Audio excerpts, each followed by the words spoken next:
জঙ্গিপুর বিধানসভা তৃণমূল কংগ্রেসের ডাকে জনতার দরবারে অনুষ্ঠিত হলো সাংগঠনিক আলোচনা সভা, যেখানে প্রধান বক্তা হিসেবে উপস্থিত ছিলেন জঙ্গিপুর সাংগঠনিক জেলা তৃণমূল কংগ্রেসের চেয়ারম্যান তথা জঙ্গিপুরের তৃণমূল বিধায়ক জাকির হোসেন। ছিলেন রঘুনাথগঞ্জ ১ নম্বর ব্লক তৃণমূল কংগ্রেসের সভাপতি গৌতম ঘোষ, জঙ্গিপুর পৌরসভার চেয়ারম্যান মফিজুল ইসলাম, রঘুনাথগঞ্জ ১ পঞ্চায়েত সমিতির সভাপতি মনোয়ারা বেগম, জেলা পরিষদের সদস্যগণ, অঞ্চল সভাপতি, একাধিক অঞ্চলের প্রধান সহ পৌরসভার কাউন্সিলর, পঞ্চায়েতের সদস্যরা, বুথ সভাপতি ও সভানেত্রী সহ তৃণমূল কংগ্রেসের সকল নেতৃত্বগণ। এদিন লোকসভা পরবর্তী প্রস্তুতি বৈঠক অনুষ্ঠিত হয়। কিভাবে এগিয়ে যাবে দল, জঙ্গিপুরে মানুষের উন্নয়নে কি ভূমিকা নেবে দল, তাই নিয়ে বিস্তারিত আলোচনা করেন বিশিষ্টরা। আজকে আমাদের মেম্বার, বুথ সভাপতি, অঞ্চল সভাপতি, কাউন্সিলররা এবং চেয়ারম্যান, সমস্ত পার্টির যারা আমাদের লোক, তাদের নিয়ে বৈঠক। কারণ হলো আপনারা জানেন, আগামী দিনে শারদীয় উৎসব, সবচেয়ে বাঙালি বড় উৎসব।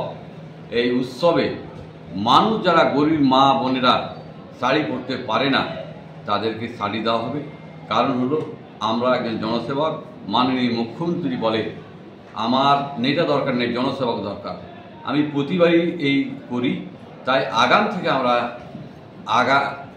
আমরা প্রিপারেশন দিচ্ছি যেন মানুষ জেনে গরিব মানুষ বঞ্চিত না হয়।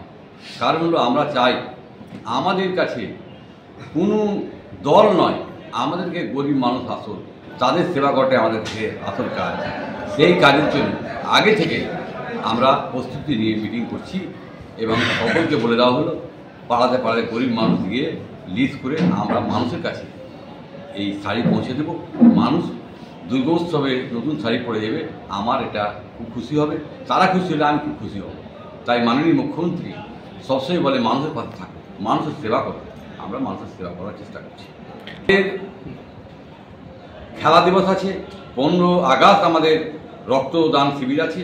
সকল মানুষকে আহ্বান জানাচ্ছি, আপনারা আসবেন, রক্ত যার দেওয়ার ইচ্ছা তারা আসবেন, যারা দিবেন না তারা দেখার জন্য অন্তত আসুন এবং আমাদের কাছে উৎসাহ জাগান।